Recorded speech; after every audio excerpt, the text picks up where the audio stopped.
ما كان في اي تنظيم له علاقه بالمعارضه ابدا.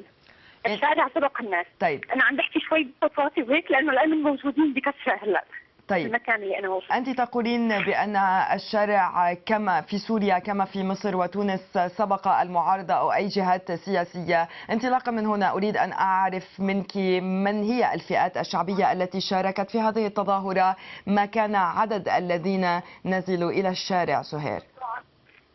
كانوا تقريبا بين ال 150 وال 200. صار في تفريق.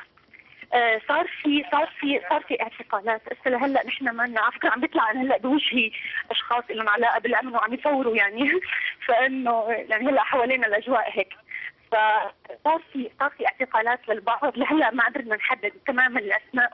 ما بنعرف هدول الاشخاص طلعوا يعني اطلق سراحهم ام ليس بعد. الشيء مؤكد انه في فضيه، يعني انه في فضيه تم اعتقالها. نعم. طيب هل حصلت أي صدامات مع رجال الشرطة، رجال الأمن، المخابرات؟ هل حصلت أي صدامات سهير؟ هو تماما ما هو صار في تفريق. يعني هو نعم. صار في تفريق لهيدي المظاهرة وصار في اعتقالات. نعم. طيب. هلا الدعوة اللي كانت موجودة انه هلا من بعد صلاة العصر يكون في مظاهرة ثانية. الأولى كانت هي عبارة عن شرارة البدء. بس انه هلا انا عم بفتل بنفس المكان. اسفل هلا ما في شيء. يعني عم بيكون في اعتماد من الناس تعتقد على عنصر المفاجأة. نعم. وهذا شيء مهم. طيب هذا شيء مهم. نحن هون أريد أن أستوضح منك لكي أستفيد من الوقت سهير. أريد أن أستوضح منك على الصفحة على الفيسبوك هنالك بعض الأنباء تفيد عن أن هنالك تظاهرات أخرى في حلب ومناطق أخرى من سوريا. هل هذا صحيح؟ هل تؤكدين هذه الأنباء؟ نعم.